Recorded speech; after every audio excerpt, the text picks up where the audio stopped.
Pedimos a espiritualidade amiga que faz essa casa ser área de Deus, que nos abençoe e nos dê oportunidade de iniciar os trabalhos da noite de hoje. Passa a palavra ao nosso irmão Luiz Fernando, para que ele possa proferir a reunião da noite. É um prazer estar aqui mais uma vez, com todas vocês e com todos vocês, para que nós possamos dialogar a respeito de temas que a doutrina espírita enfoca e que nos permitem uma visão mais ampla e mais profunda, em função do fato de que o Espiritismo tem no seu corpo de princípios alguns elementos que são diferentes de outros saberes que estão à disposição do ser humano. E esses princípios, esses elementos são a reencarnação, a comunicabilidade dos espíritos e o conceito de evolução espiritual, através do qual nós sabemos que tudo, como dizem os budistas, é impermanente. Tudo está em constante mutação, transformação. E essa visão da evolução, através da reencarnação, através do fato de que nós entramos em contato com seres de outras dimensões, na grande fraternidade universal, como é o desejo de Deus, de que os seus filhos se comuniquem, tudo isso nos proporciona a esperança de que aquilo que hoje não está conforme nós desejávamos, vai se transformar para melhor. E que depende em grande parte, porque existem aspectos do ambiente, aspectos do meio em que nós vivemos, em grande parte essa transformação para melhor depende do uso do nosso livre-arbítrio no momento atual. Nós vamos dialogar, pediram que eu comentasse sobre igualdade de direitos do homem e da mulher. Igualdade de direitos do homem e da mulher é um tema que vai remeter a uma visão mais ampla, que é uma discussão sobre feminino e masculino, sobre mulher e homem, uma discussão sobre questões de gênero. Na ciência e na filosofia, existe uma área de estudos denominada questões de gênero, sociologia de gênero, sociologia da sexualidade, antropologia da sexualidade, onde esses temas são estudados e a gente pode se valer dessas informações da ciência, da filosofia, para fazer uma conexão com o pensamento espírita, que é fundamentado, repito, na ideia da reencarnação e da evolução. Então, a doutrina espírita, quando coloca suas lentes de observação sobre o feminino e o masculino, sobre mulher e homem, sobre as questões de gênero, oferece uma visão ainda mais diversificada e mais ampla do que aquilo que, dentro de uma visão acadêmica, a gente consegue amealhar, a gente consegue apreender. O primeiro tópico que eu quero discutir, vocês vejam que eu adotei como postura política utilizar sempre a referência feminina na frente.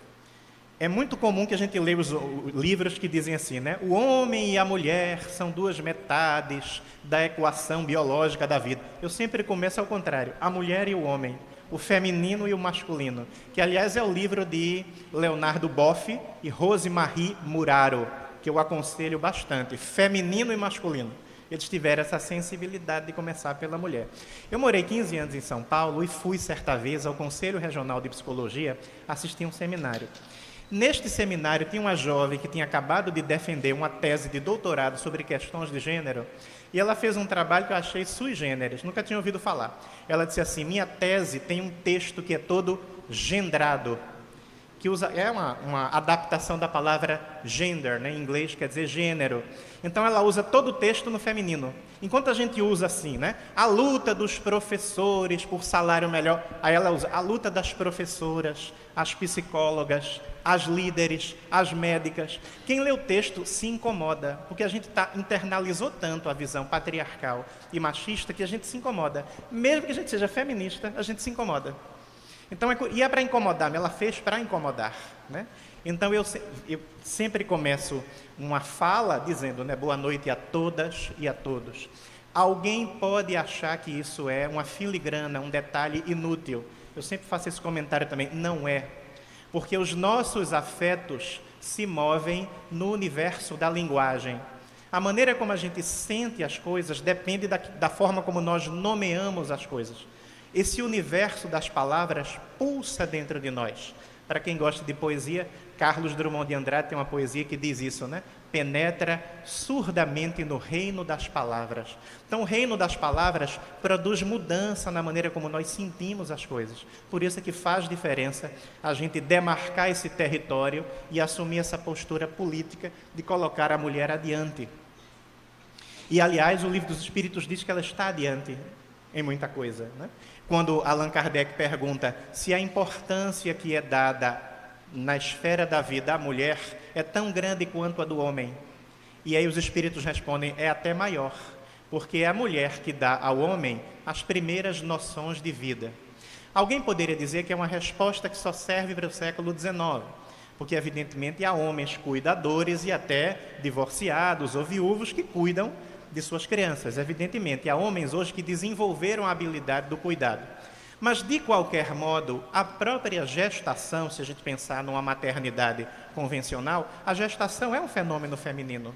O contato físico via câmara uterina com a criança é um fenômeno feminino.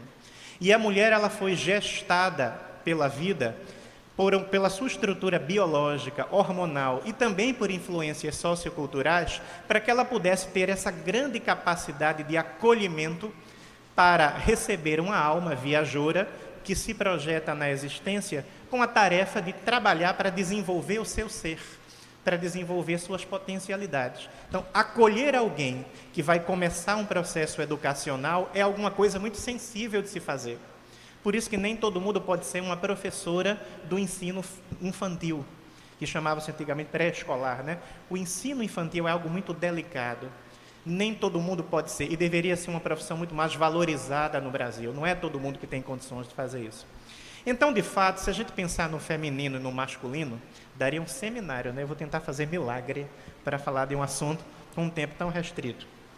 Para falar de feminino e masculino, tem a ideia do sexo e a ideia do gênero, que é um assunto que tem gerado muito debate no Brasil, em que a ignorância tem utilizado a sua voz nas redes sociais de uma maneira avassaladora. Vou usar uma frase de um filósofo italiano chamado Umberto Eco, que ele diz assim, infelizmente, ele diz, a internet deu voz aos idiotas. Ele usa uma expressão dura, né? Não muito cristã, digamos assim, que eu não sei se ele era, já faleceu. Mas é a ideia de que a internet favorece a troca de informação positiva, mas também dá voz a qualquer pessoa que não tenha a mínima condição de participar do debate público com inteligência, com conhecimento de causa. Então, a gente precisa filtrar muito bem o que a gente vê na internet. Então, daí, sexo é a constituição biológica, a constituição anátomo-fisiológica do indivíduo, e gênero é um conceito sociocultural. Aquilo que nós realizamos no desempenho da feminilidade e da masculinidade é algo que não foi apenas gestado pela natureza, é algo que também foi gestado pela história, pela sociedade em que a gente vive, pela tradição. Então, os dois elementos se interconectam. Veja que, do ponto de vista biológico, a mulher tem uma estrutura fisiológica, hormonal, com mais hormônio feminino do que hormônio masculino, para que ela tenha a capacidade gregária, a capacidade do encontro, do toque, do afago, de ouvir o outro, de recepcionar o outro. Isso é hormonal.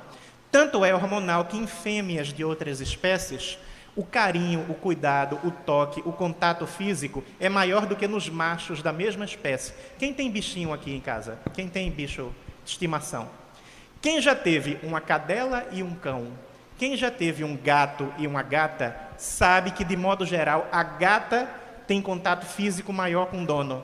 A cadela tem um contato físico maior com o dono. É hormonal. É o próprio hormônio daquele indivíduo do sexo feminino, daquela espécie, que faz com que haja mais aproximação. Então, as mulheres estão preparadas biologicamente e também socioculturalmente para essa dimensão do acolhimento. A cultura patriarcal se aproveitou do fato de que a mulher tem essa estrutura física com menos massa muscular, que o que dá massa muscular é o hormônio feminino, é a testosterona. Dá massa muscular para o homem e para a mulher. A mulher tem menos testosterona, portanto, menos massa muscular, de um modo geral, geneticamente. A cultura patriarcal se aproveitou disso para oprimir a mulher. Então, os séculos, os milênios de opressão sobre a mulher continuam vigorando. É impressionante quando a mulher se destaca no ambiente público, como ela é massacrada pelo patriarcalismo, que foi internalizado não apenas por homens, mas também por mulheres. Mais adiante eu vou comentar um pouco mais sobre coisas que aconteceram pelo mundo, especialmente no Brasil, nos últimos anos, mostrando esse veneno opressor da visão machista e patriarcal que continua vigorando com toda a potência.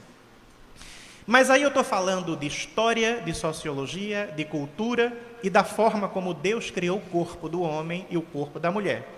A gestação biológica do corpo da mulher, do corpo do homem, ao longo do processo evolutivo. Vamos incrementar uma dimensão psíquica. Os psicólogos, em especial uma linha da psicologia chamada psicologia analítica ou junguiana, através de Carl Gustav Jung, acabaram descobrindo que dentro da natureza do ser humano existem essas duas polaridades. Ninguém é completamente homem, psiquicamente. Ninguém é completamente mulher, psiquicamente. Do mesmo jeito que fisicamente. Homem tem hormônio feminino. Tem homem que estranha quando eu digo isso. Mulher tem hormônio masculino. Aliás, o homem deveria agradecer porque tem hormônio feminino. Porque é o hormônio feminino que segura o cálcio nos ossos do homem quando ele envelhece. Por isso que o homem não tem tanta facilidade de ter osteoporose como a mulher. O que eu acho isso uma coisa estranha. Deus é que sabe, mas veja, mulheres, eu acho isso um pouco injusto. O hormônio é de vocês, ele é feminino, ele abandona vocês. E vocês têm osteoporose, ele fica conosco, numa boa, nos fazendo companhia. Vocês têm osteoporose e a gente tem com menos frequência. Então o homem também tem o seu lado feminino biologicamente e tem psiquicamente. E a mulher também tem o seu lado masculino. Jung chama o lado masculino da mulher de animus, ele usa uma expressão em latim. E chama o lado feminino do homem de anima, outra expressão em latim. Claro que ele vai falar do ponto de vista de como a experiência humana foi elaborando a nossa psique, foi moldando a nossa psique. Tem algo que é da própria natureza humana, é inato. E tem algo que vai sendo elaborado, moldado dentro de nós pelas experiências da história da humanidade.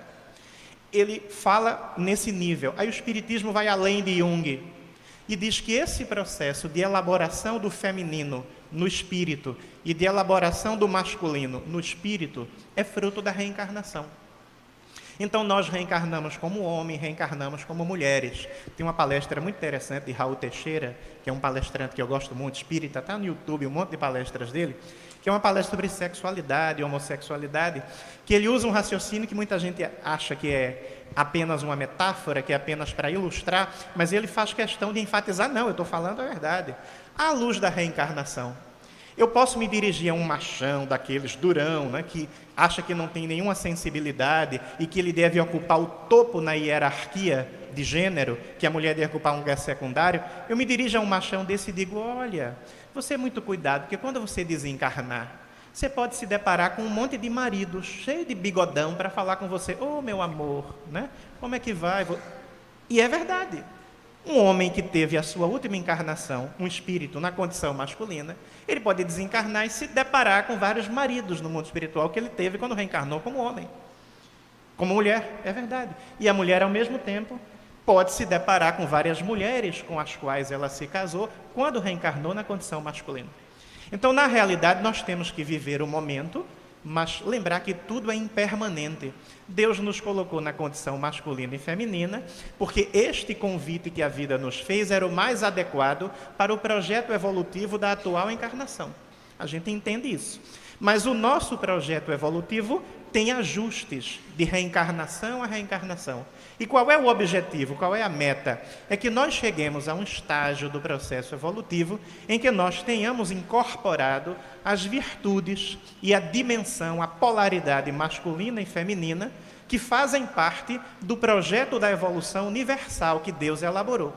Então, todos nós temos que integrar na nossa individualidade espiritual a polaridade masculina e a polaridade feminina, de maneira que espíritos superiores, que eu não estou falando de ninguém que está na Terra, evidentemente, que estamos no número de provas e expiações, espíritos na faixa mais próxima da faixa do Cristo, já não tem mais essa polaridade definida de uma maneira mais masculina ou mais feminina, ou seja, um espírito que está mais aclimatado à psicologia masculina porque reencarnou mais como homem, ou está mais aclimatado à psicologia feminina porque reencarnou mais como mulher. Isso acontece no trânsito evolutivo, em escalas inferiores e medianas, mas em escalas superiores o espírito fica aclimatado às duas polaridades. Para ele, tanto faz reencarnar como homem ou como mulher, ele consegue se adequar muito bem e se sente muito confortável de uma forma ou de outra. Essa é a meta. De maneira que nós encontramos, à luz da psicologia analítica e do espiritismo, a ideia de que a cultura humana elaborou algumas expressões que são reflexos do que vai na nossa alma, expressões culturais, simbólicas, míticas. Por exemplo, o que eram os deuses? Os deuses de várias culturas. Aqueles que a gente conhece mais, por causa da nossa sociedade ocidental, são os deuses gregos, né? Então, o deus da guerra, a deusa do amor, né? Afrodite, o deus da guerra, para os romanos é Marte, né? E para os gregos é Júpiter, acho que é isso, se não me engano. Não é Júpiter, Ares, é o deus da guerra, Ares, né? Por isso que tem aquele símbolo do feminino e o masculino, aquele círculo com a seta, é o escudo e a lança de Ares. E aquele outro símbolo que parece um espelho invertido, é um espelho invertido, que é o espelho de Afrodite, a deusa do amor. É isso que quer dizer esse símbolo. E a psicologia analítica diz, essas expressões mitológicas, elas são o reflexo do que está dentro da gente. Deuses e deusas das culturas diversas são reflexo do que dá dentro da gente.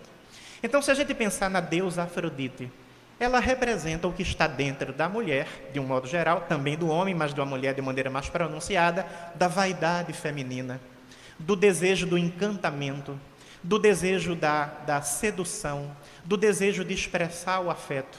Então, é isso que expressa essa deusa. E outras, a deusa Gaia, que é a grande mãe.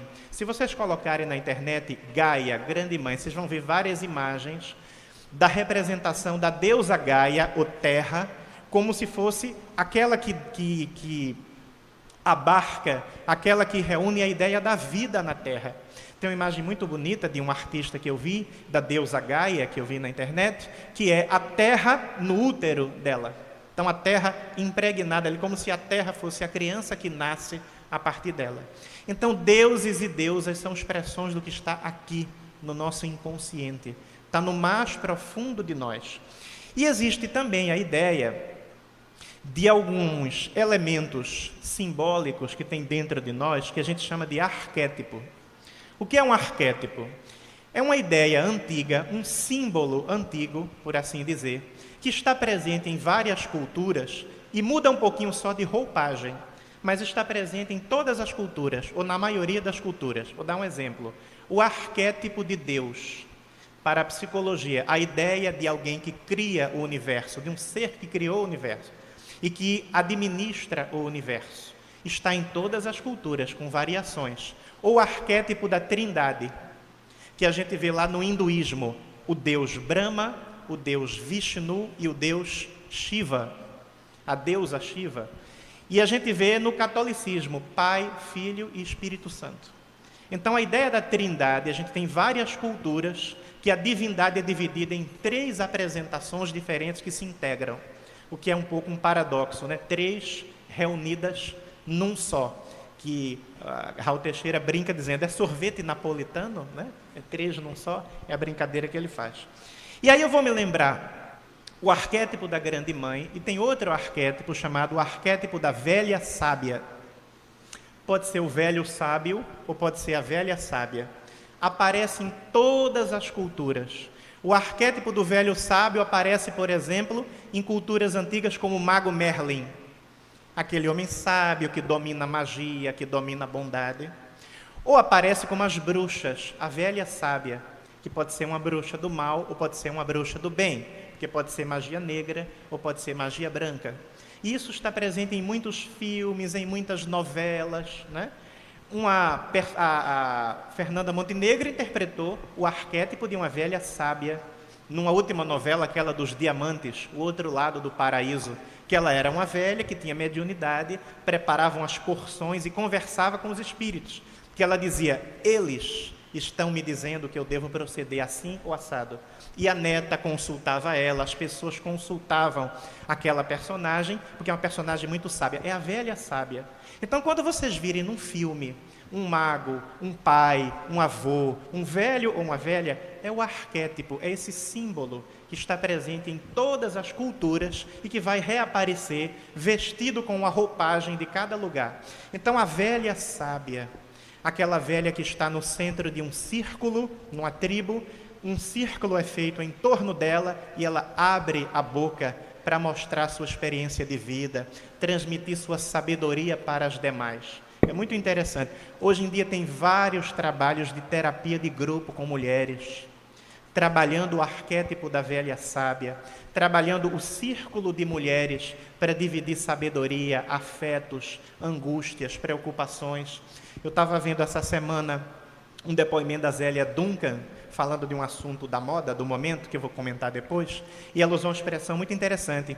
A garota aprende desde cedo, quando o corpo dela se desenvolve e ela tem as curvas do corpo da mulher começando a se mostrar, quando desenvolve os seios, as mamas, quando ela vai a uma padaria, a um ambiente público com 13, 14 anos, ela começa a perceber como é perigoso ser mulher.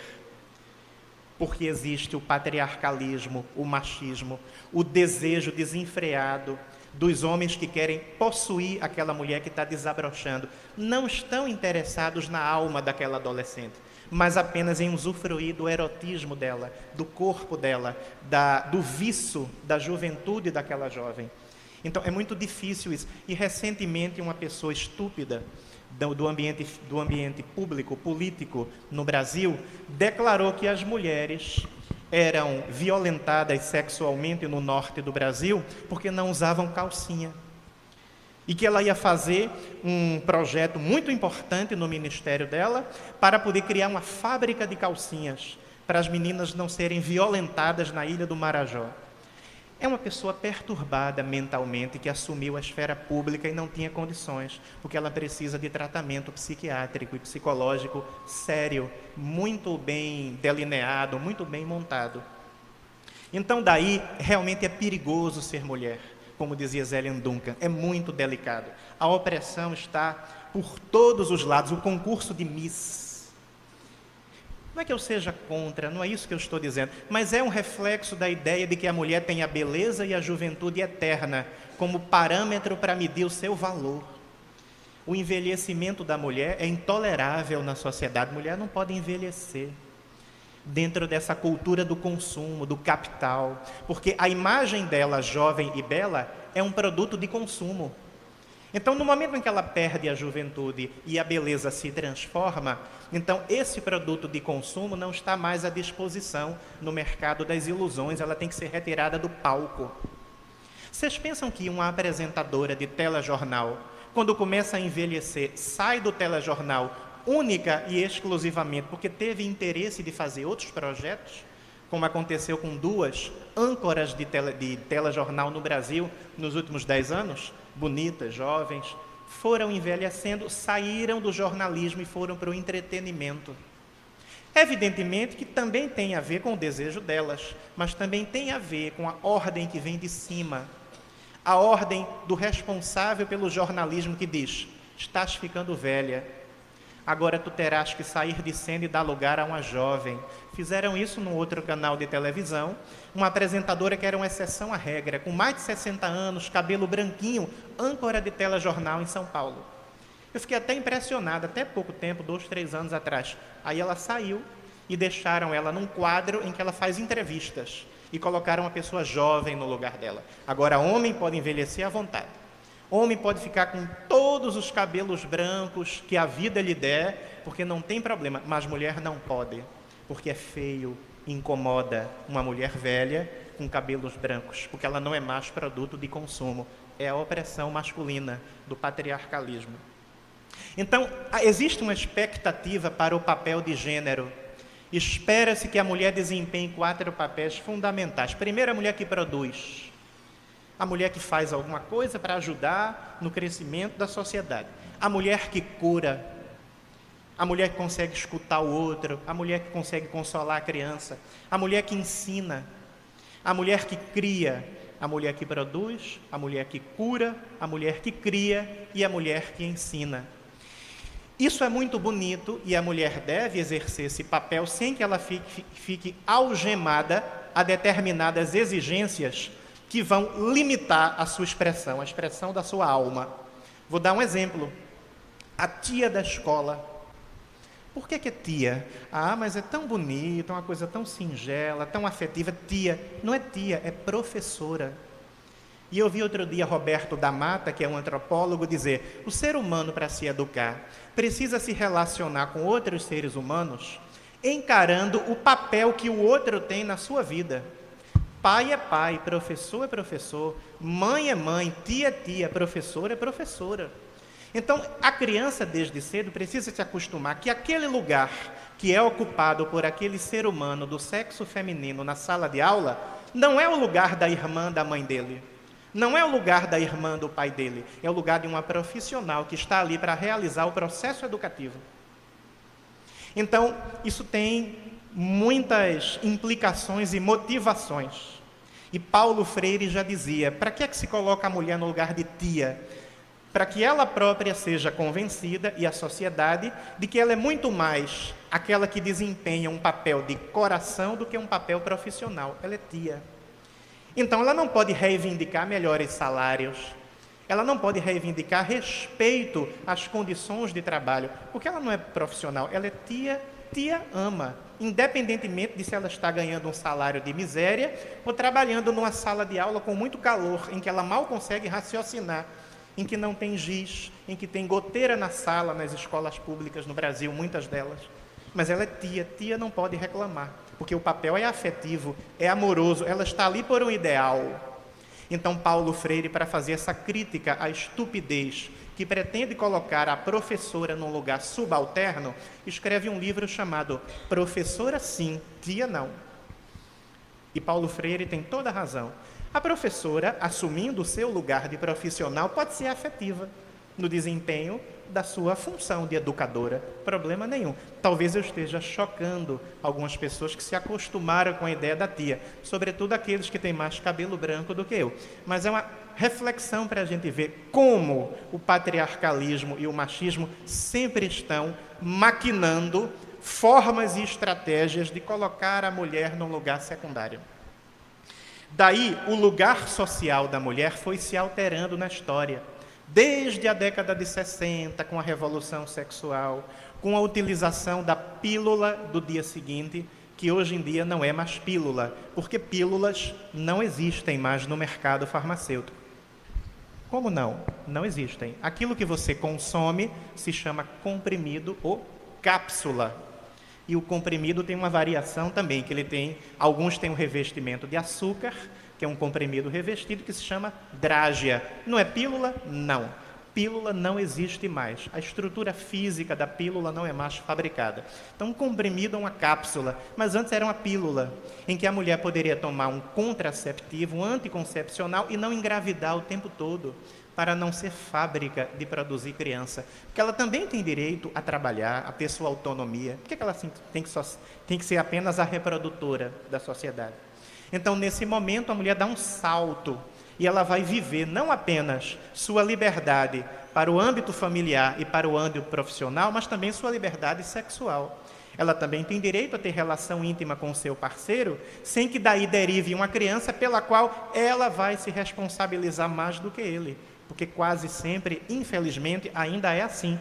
Embora já haja alguns sinais de modificação, lampejos, uma luz no fim do túnel, em que alguns homens já começaram a desenvolver a responsabilidade de serem também bons cuidadores, e não ser apenas aquele que põe o recurso material de seu provedor. Me deparei outro dia em Anápolis, um seminário que eu fui, com uma palestra de um sujeito que está famoso, ele aparece no programa da Fátima Bernardes, e publicou um livro chamado Papai Pop, O Papai é Pop, em que ele vai mostrar essa dimensão de cuidar, de ser o cuidador, de ser alguém sensível também, mesmo sendo homem. Ou seja, subvertendo aquela expectativa de que o homem não tem que ser sensível, expectativa essa que está registrada nos anais da história da sociedade. Então, daí, o papel da mulher vai mudando, mas as desigualdades continuam. Uma mulher não pode ser política, porque se ela for uma política de destaque, ela é massacrada por homens e por mulheres da sociedade. É tão curioso a gente ver isso. Mulher não pode ser executiva de grande empresa, porque se ela comete um erro estratégico e faz um negócio em que a empresa toma um prejuízo, mesmo que não seja grande, essas perdas e ganhos que acompanham a dinâmica das empresas no capitalismo financeiro, é normal. Mas ela toma uma decisão que a empresa tem um prejuízo ou não lucra tanto quanto deveria lucrar. A crítica sobre ela não fica restrita à habilidade, à capacidade profissional dela, técnica. As críticas sobre esta executiva vão atravessar sua dimensão de mulher. Isso é falta de homem. Logo vi mulher que não é casada querer administrar a empresa. Não, tem que ter um homem do lado para ficar tranquila, numa boa. E não dizem isso dos homens solteiros que são executivos de empresa. E algumas dessas críticas ferozes e ferinas a uma executiva mulher são feitas pelas mulheres da empresa, muitas vezes. Então, uma mulher não pode ser uma grande intelectual, porque se ela for uma grande intelectual, é alguém que deveria cuidar de algo mais importante, cuidar de seus filhos, né? Cuidar da casa, do seu marido, não cuidar de pensar, de escrever, de produzir. Quem enfrenta isso é um intelectual chamada Márcia Tiburi, uma filósofa, escritora, se candidatou recentemente a um cargo político, mas é alguém que enfrenta essa dimensão de ser uma intelectual mulher. Tem preconceito na universidade, minha gente. As academias são um poço de preconceito. Quando você vê uma mulher com um currículo melhor do que o homem, numa universidade pública ou particular, tem ciúme dos homens em relação às mulheres, porque ela não pode ser assim. Então, esse aspecto do espírito que se divide em duas ramificações na cultura. É o chamado espírito fálico e o espírito uterino. O que é o falos em grego? Falos é pênis. A ideia de que o pênis penetra, ele encontra novos caminhos, ele semeia a vida. Então ele vai atrás, ele toma a iniciativa. O útero recebe, o útero dá carinho, o útero propicia a vida. Então todos nós precisamos do espírito fálico. Quem não tem iniciativa, não tem agressividade, no bom sentido, se levantar todo dia, trabalhar de sol a sol, enfrentar a dificuldade, quem não mobiliza o espírito fálico dentro de si, não consegue encontrar novos caminhos para crescer. Mas também quem não tem o espírito uterino não é compreensivo, não é tolerante com as dificuldades do outro, não sabe escutar o outro, está sempre querendo ter razão. Então precisamos do espírito fálico e do espírito uterino, dos dois elementos dentro de nós. Eu estava falando, mulher não pode ser política.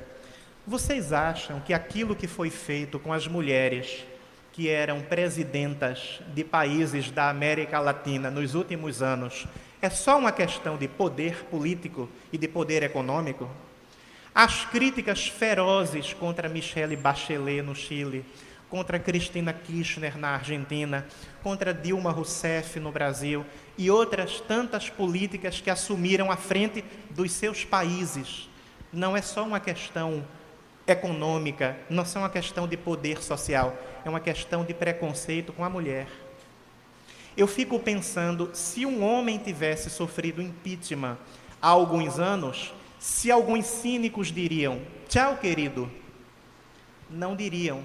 Porque o homem não é passível de receber esse tipo de gozação cínica por causa do patriarcalismo. Mas tchau, querida, é normal. É até esperado pelo cinismo do patriarcalismo. Não estou fazendo política partidária aqui. Estou fazendo uma análise de psicologia analítica e psicologia social sobre a alma dos povos. E como a alma dos povos aplica a opressão sobre a mulher em todos os territórios. Eu mencionei o território das empresas, mencionei o território da família, estou mencionando o território da política, mencionei o território da universidade, do conhecimento. Todos os territórios são alcançados por essa opressão sobre a mulher. Aí você vê o caso de Marielle, por exemplo, né? Marielle resolveu ser o desafio dos desafios, o confronto dos confrontos em relação ao patriarcalismo e à estupidez do poder instituído. Ela resolveu ser, é uma expressão, né, alguma coisa, a gente tem que imaginar que a pessoa está dentro de um contexto, mas evidentemente numa visão espírita, o livre-arbítrio nos define, seja agora ou em outra encarnação. Uma mulher negra, pobre, favelada, homossexual e líder política, líder de comunidade. Olha quanta coisa que afronta o patriarcalismo, quanta coisa que afronta o machismo. Aí o que é que fez o patriarcalismo, o machismo? Mandou matá-la. E aliás, por aquilo que se sinaliza por aí no Brasil, teremos notícias bastante perturbadoras em relação ao deslinde desse crime. Vamos ver no que é que dá. Mas o patriarcalismo, o machismo, resolveu matá-la. Não apenas pela dimensão do poder econômico, por aquilo que ela fazia, mexendo com as peças do tabuleiro de xadrez do poder, mas porque era mulher.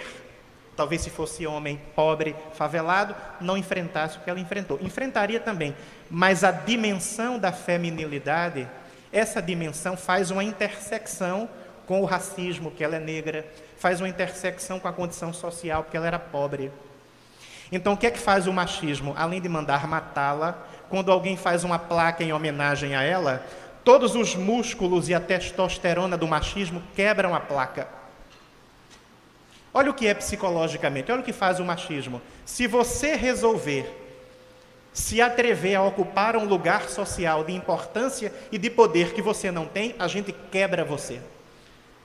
É isso que simbolicamente a quebra da placa com o nome dela quer dizer.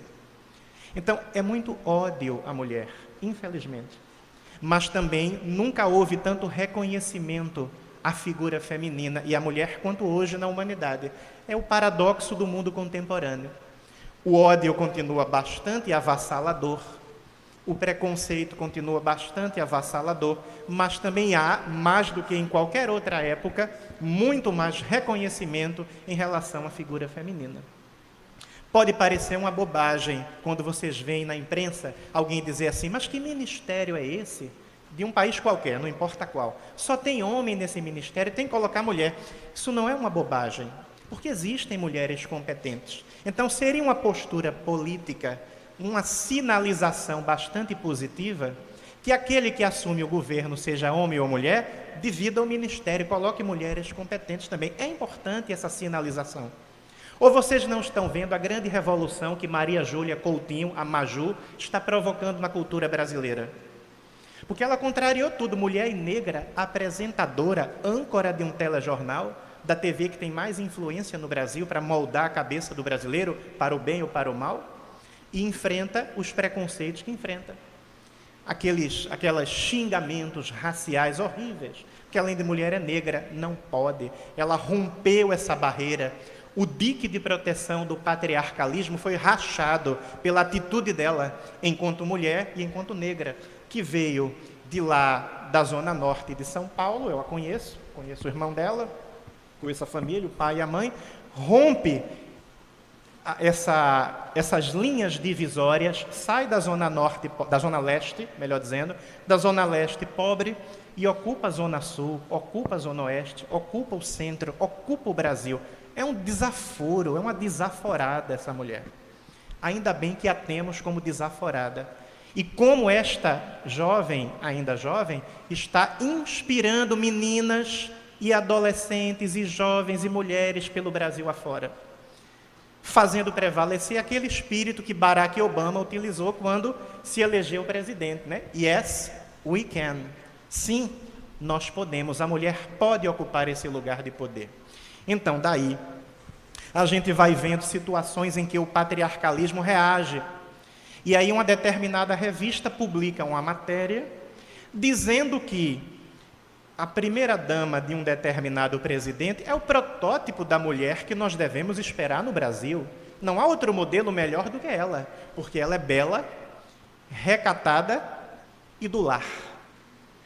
Vocês pensam que isso é gratuito? Isso é programado pelas estruturas de poder que querem devolver a mulher ao seu lugar secundário.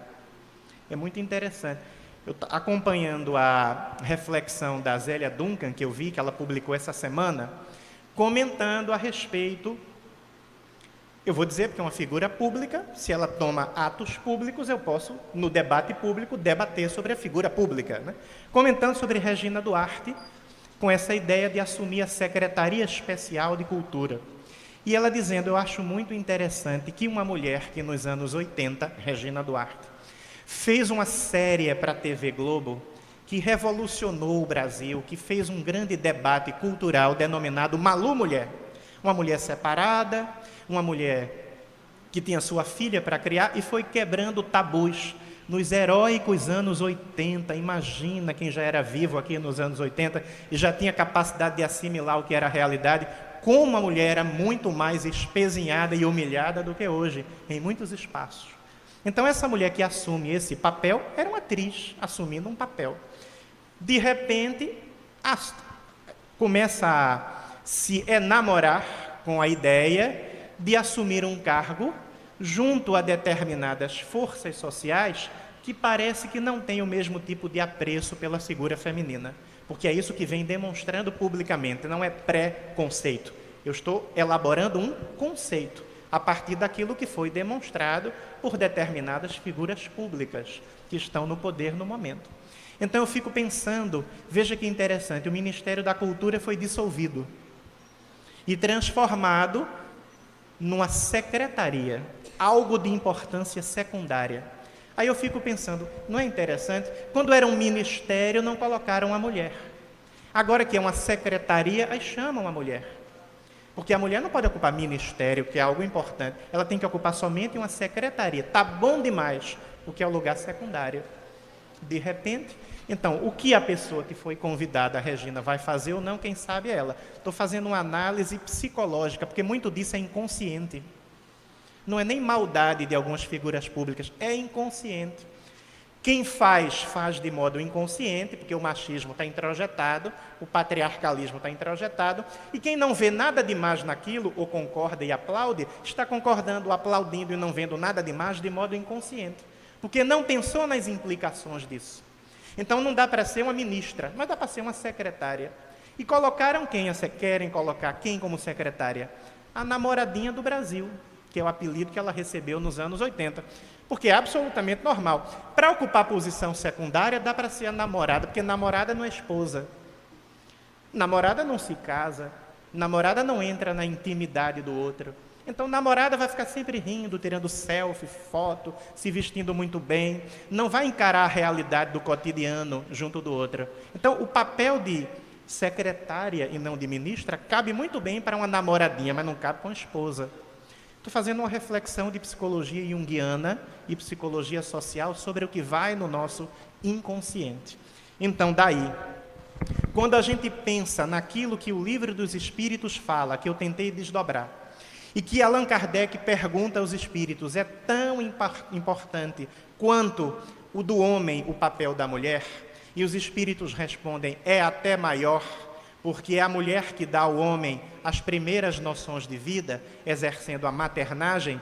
Os espíritos e Allan Kardec foram profundamente inovadores, pioneiros em pleno século XIX, da Europa machista, prepotente e orgulhosa. Alguém se atreve a dizer que dialogou com os espíritos e que esses espíritos transmitiram a ideia de que a desigualdade de direitos é uma estupidez que será varrida pelo processo civilizatório. Olha que coisa tão bombástica que Allan Kardec colocou no Livro dos Espíritos. Como se não bastasse, repito, ele dizer que absorveu essas informações de quem está do outro lado da realidade, de quem está na outra margem do rio da vida, de desencarnados. Ele ainda é atrevido o suficiente para dizer exatamente que a mulher tem uma importância ainda maior como educadora e co-criadora da vida. Então, dentro da ideia da igualdade de direitos, não significa que determinados papéis precisam ser exercidos de maneira absolutamente idêntica, porque a mulher tem suas peculiaridades, o homem tem suas peculiaridades. Evidentemente que a licença paternidade não pode ser tão extensa quanto a licença maternidade. Não pode ser, não pode ser uma expressão muito forte. Vamos dizer assim, é admissível é compreensível que não seja, que em alguns países é. Tem países da Europa que a licença maternidade e a paternidade têm a mesma duração. Mas é compreensível que não seja.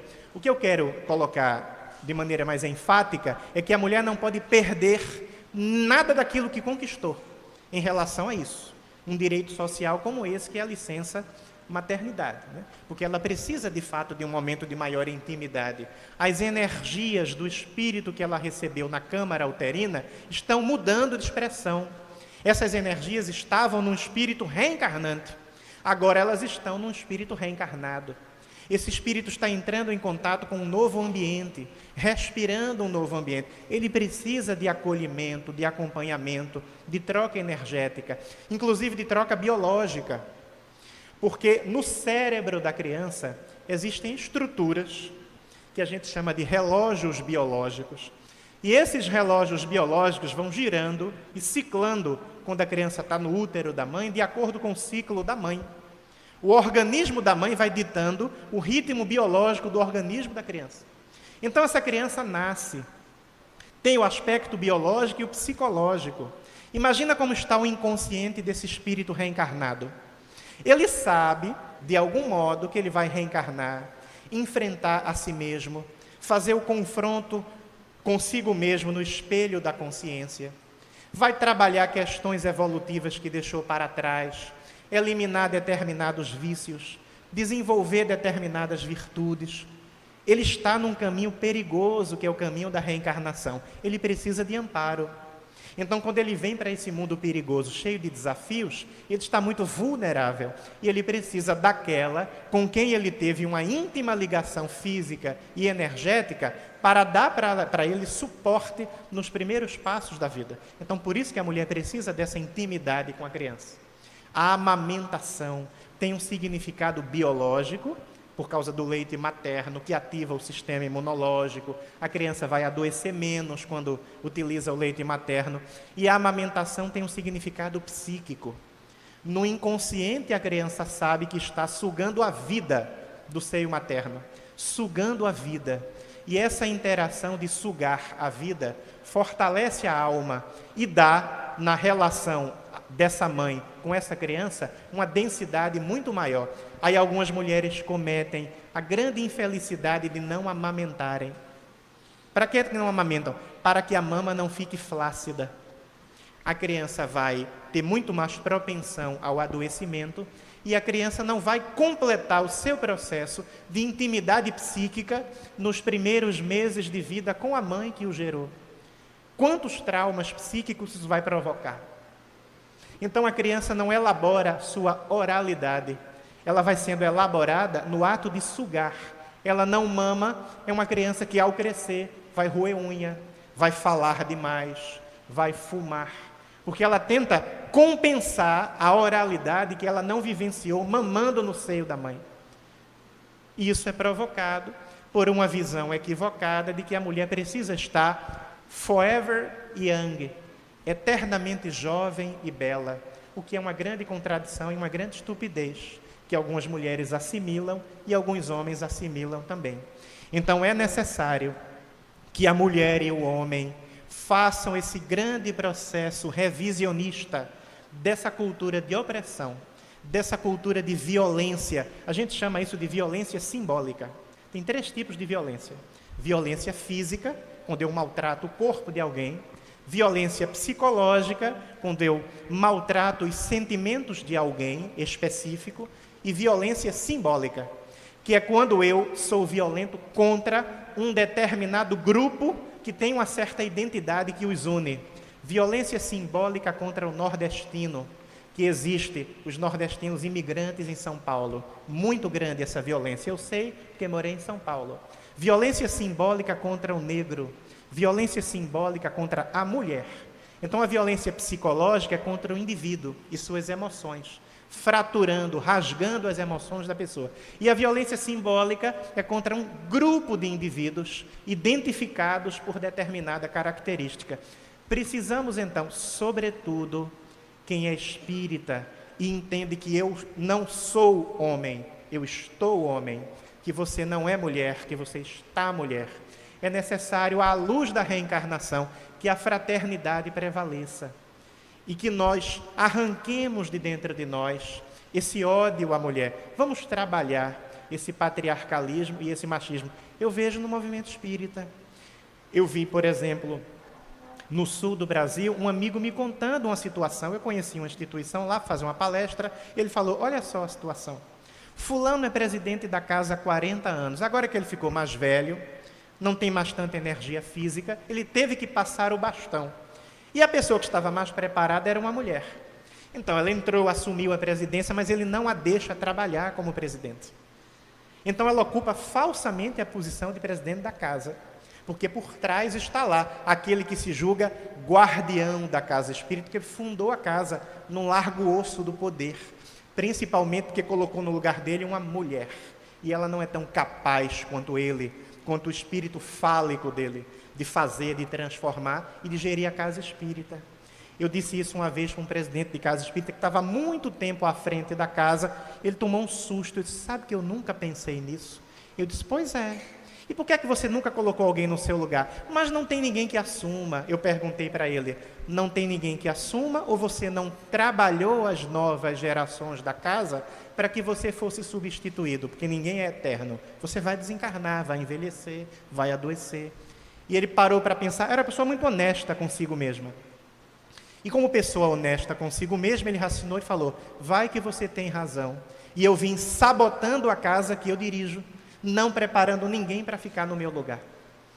Então, é muito importante a gente entender que nós precisamos deslocar as coisas dentro de nós, instituindo na Terra a igualdade de direitos do homem e da mulher, para que nós possamos trabalhar essas duas polaridades da alma, o feminino e o masculino, no sentido de adquirir virtudes espirituais, promover a nossa iluminação interior e encontrarmos uma posição mais evoluída em outras esferas, em que o masculino e o feminino estarão igualmente integrados dentro de nós.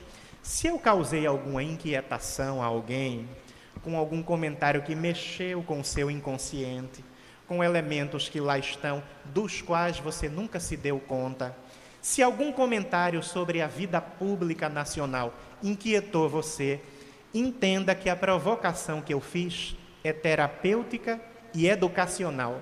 Ela tem um fim de reformulação de valores, ela tem um fim pedagógico, ela tem um fim de cura das enfermidades da nossa psique, da nossa alma. Eu não fiz nada no sentido de provocar uma violência em relação às concepções de quem quer que seja.